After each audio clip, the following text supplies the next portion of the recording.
Hello दोस्तों, स्वागत है आपके अपने यूट्यूब चैनल ओम सर क्लासेस में। दोस्तों, आज के क्लास में हम लोग रविवार से शनिवार तक के होने वाले जितने भी घटनाएं हैं उनको कवर करने वाले हैं, जो कि 5 जनवरी से 11 जनवरी तक वो हुई है, उनको कवर करेंगे। तो चलिए स्टार्ट करते हैं। दोस्तों, स्टार्ट करने से पहले यदि आप लोग चैनल पे नए हैं तो प्लीज सब्सक्राइब कर लीजिएगा, ठीक है। तो चलिए स्टार्ट करते हैं। तो आज का जो पहला क्वेश्चन है, किस राज्य ने लड़की वाहिनी योजना शुरू की है? तो किस राज्य ने? महाराष्ट्र ने यह योजना शुरू की है। इसके बारे में जानते हैं। महाराष्ट्र जून 2024 में शुरू की गई लड़की वाहिनी योजना के लाभार्थियों की समीक्षा कर रहा है। इस योजना के तहत आर्थिक रूप से कमजोर वर्ग की महिलाओं को 1500 रुपए प्रति माह दिए जाएंगे। 2.5 लाख से कम वार्षिक पारिवारिक आय वाली महिलाओं को इस योजना का लाभ मिलेगा, ठीक है। बजट में बीपीएल परिवारों के लिए मुफ्त एलपीजी सिलेंडर है। किसानों के लिए मुफ्त बिजली है। इस योजना में वार्षिक जो लागत होगी वो भारत सरकार को कितनी लगेगी? 46,000 करोड़ रुपए की होगी, ठीक है। नेक्स्ट क्वेश्चन है, हाल ही में किस राज्य में बैंडेड रॉयल तितली देखी गई है? तो कौन सा राज्य में? त्रिपुरा में, ठीक है। इसके बारे में जानते हैं। त्रिपुरा ने सिपाही जल वन्य जीवन अभ्यारण्य में पहली बार बैंडेड रॉयल तितली को दर्ज किया है, ठीक है। यह दक्षिण और उत्तर पूर्व एशिया में पाई जाने वाली एक ब्लैक कैनेडिक तितली है, जिसमें पूर्वोत्तर भारत के जंगल भी शामिल है। भारत में इसकी 3 उपप्रजातियां पाई जाती हैं, जिसमें से मैकेंटिया है, तारपीना है और इंद्र है, ठीक है। नर इसकी जो पहचानने की क्या खूबियां हैं, तो नर में गहरे रंग बैंगनी रंग की चमक होती है। मादाएं भूरे रंग की होती है, जिन पर सफेद निशान होते हैं। पंखों के नीचे का भाग हरे भूरे रंग का होता है, जिस पर सफेद धारियां होती है, जो इसे बैंडेड लुक देता है, ठीक है। नेक्स्ट क्वेश्चन, हाल ही में खबरों में रहा मिथाइल कोबालामीन किस विटामिन का सक्रिय रूप है? तो कौन सा? विटामिन बी 12 का है। इसके बारे में जानते हैं। भारतीय खाद्य सुरक्षा एवं मानक प्राधिकरण ने विटामिन बी 12 के सक्रिय रूप से मिथाइल कोबालमीन के उपयोग को नष्ट स्पष्ट किया है, ठीक है। मिथाइल कोबालामीन संरचनात्मक रूप से अन्य विटामिन बी 12 रूप से अलग है। इसमें कोबाल्ट परमाणु से बंधा एक मिथाइल समूह है।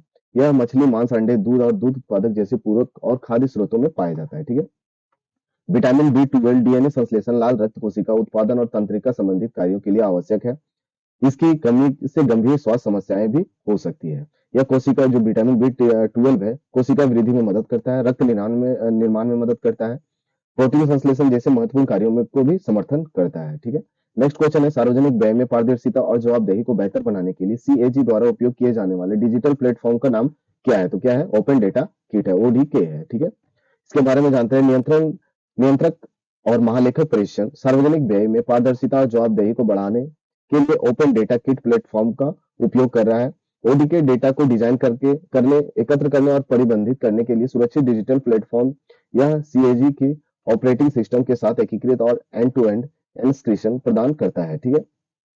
प्लेटफॉर्म समस्या क्षेत्रों की पहचान करने और बहुभाषी सर्वेक्षण शुरू करने में मदद करता है। लाभार्थी सर्वेक्षण, ऑडिट प्लानिंग और साक्ष्य संग्रह का समर्थन करता है। ओडीके का उपयोग रोगी की संतुष्टि का आकलन करने और एम्स मंगलगिरी और एम्स बीबी नगर के प्रदर्शन का ऑडिट करने के लिए किया जाता है। इसका उपयोग, है ना। नेक्स्ट क्वेश्चन है, प्रवासी भारतीय दिवस सम्मेलन 2025 का मेजबान कौन सा शहर कर रहा है? तो कौन सा? उड़ीसा के भुवनेश्वर कर रहा है, ठीक है। इसके बारे में जानते हैं। प्रवासी भारतीय दिवस सम्मेलन 8 से 10 जनवरी 2025 तक भुवनेश्वर में होगा। इसका विषय क्या है? तो विकसित भारत में प्रवासी भारतीयों का योगदान है, जो भारत के विकास में प्रवासी भारतीयों की भूमिका का जश्न मनाता है, ठीक है। प्रधानमंत्री 9 जनवरी को इस कार्यक्रम का उद्घाटन करेंगे। त्रिनिदाद और टैबेको की जो राष्ट्रपति है, क्रिस्टिन कार्ला कांगलू, वर्चुअल संबोधित करेंगे इसको। 50 से अधिक देशों के प्रवासी सदस्य इसमें भाग लेंगे और मोदी प्रवासी भारतीय एक्सप्रेस पर्यटन ट्रेन की हरी झंडी दिखाएंगे, ठीक है। कौन सा ट्रेन? भारतीय एक्सप्रेस पर्यटन ट्रेन को उसी दिन उद्घाटन किया जाएगा, ठीक है। दोस्तों, ये आपको डायरेक्ट टू हिट क्वेश्चन है, जो कि एग्जाम में आपको ऑनलाइनर के तौर पे देखा जाएगा। तो ये बहुत ही ज्यादा इंपॉर्टेंट है, ठीक है।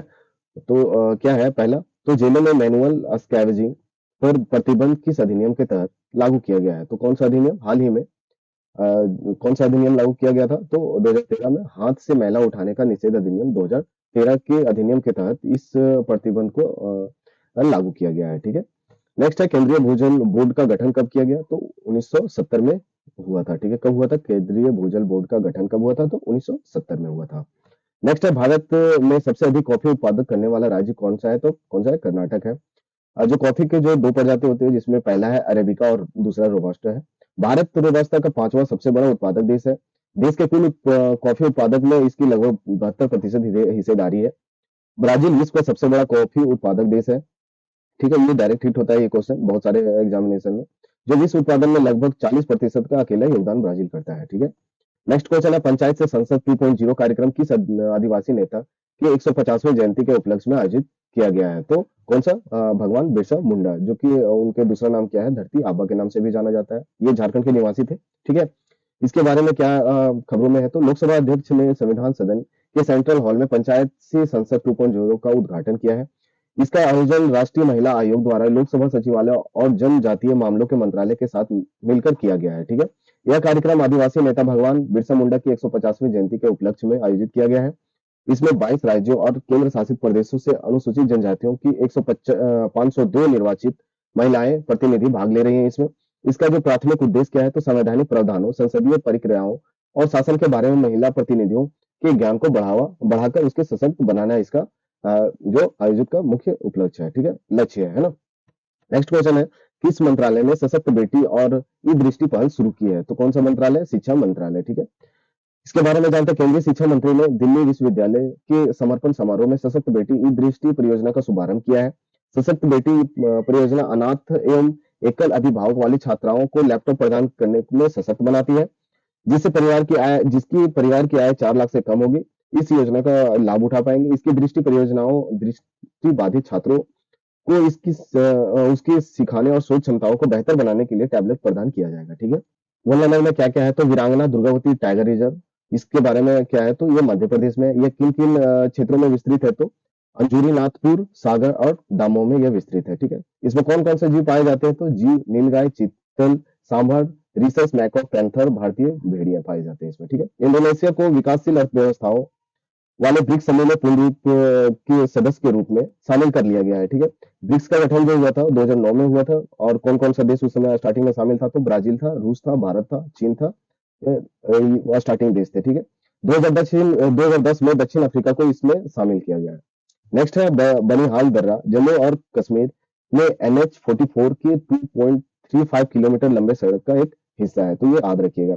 बनिहाल दर्रा कहाँ पे है, तो जम्मू कश्मीर में है। ये कौन सा हाईवे पे है, तो नेशनल हाईवे 44 में है, जो 2.35 किलोमीटर लंबे सड़क का एक खंड है ना। नेक्स्ट है विशाखापट्टनम के सियांचलम मंदिर में संत नरहरि तीर्थ की मूर्ति मिली है, ठीक है, हाल ही में। संत नरहरि तीर्थ 13वीं शताब्दी के प्रसिद्ध द्वैत वेदांत दार्शनिक है, जो कि विद्वान और संत भी है। ये भी आप नोट डाउन कर लीजिएगा। नेक्स्ट क्वेश्चन है, खबरों में रहा, कल्पेनी द्वीप किस राज्य या केंद्र शासित प्रदेश में स्थित है? तो कहाँ पे?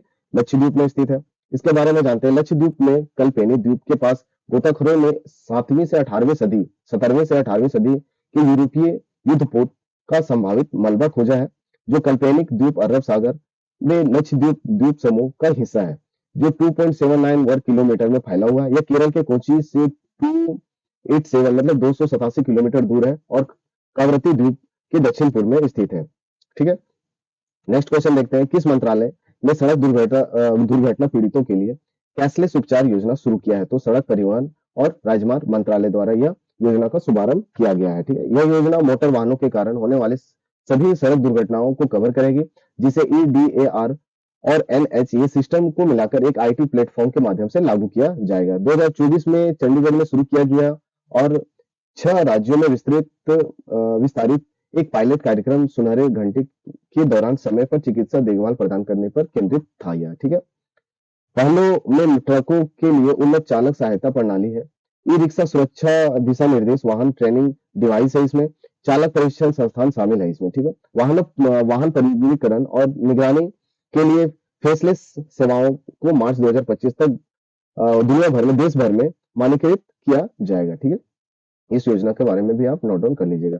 नेक्स्ट क्वेश्चन है, हाल ही में खबरों में आया ट्विग स्टेटस क्या है? तो ये क्या है? एक समय स्तरीकृत वंश विश्लेषण उपकरण है, ठीक है।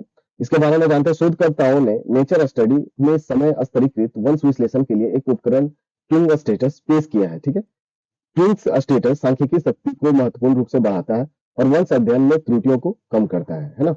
नेक्स्ट क्वेश्चन है, जो कि डायरेक्ट हिट का क्वेश्चन है, गरुड़ाक्षी ऑनलाइन FIR प्रणाली भारतीय वन्य जीव ट्रस्ट के सहयोग से विकसित किया गया है, ये याद रखिएगा, ठीक है। कौन सा? गरुड़ाक्षी ऑनलाइन FIR प्रणाली कौन सा, किसके सहयोग से विकसित किया गया है? तो भारतीय वन्य जीव ट्रस्ट के सहयोग से, है ना। नेक्स्ट क्या है, भारत में सड़क सुरक्षा जो पहल है कौन कौन से है? तो ब्लैक स्पॉट की पहचान, ये पहल है। राष्ट्रीय सड़क सुरक्षा नीति 2010 के तहत है, ये भी एक पहल है। राष्ट्रीय सड़क सुरक्षा परिषद, ये भी एक पहल है। सड़क सुरक्षा गियर बॉक्स, ये भी एक पहल है। और सड़क सड़क दुर्घटना, है ना? नेक्स्ट है अफ़गान भारत मैत्री बांध को पहले सलमा बांध के नाम से जाना जाता था। ये भी याद रखिएगा आप लोग। कौन-सा बांध के नाम से जाना जाता था अफ़गान भारत मैत्री बांध को? तो सलमा बांध के नाम से। नेक्स्ट है मराठी भाषा को आधिकारिक तौर पर शास्त्रीय भाषा का दर्जा हाल ही में दे दिया गया है। इसके बारे में जानते हैं। शुरुआत में जो शास्त्रीय भाषा थे वो कितने थे? 6 थे, जिसमें पहला कौन सा तमिल, संस्कृत, कन्नड़, तेलुगु, मलयालम और उड़ीसा है, ठीक है? जो कि अलग-अलग समय में इनको मान्यता दिया गया है। हाल ही में मराठी, पाली, प्राकृत, असमिया और बंगाली भाषाओं को भी शास्त्रीय भाषा का दर्जा मिल गया है, स्वीकृति दे दिया गया है, ठीक है?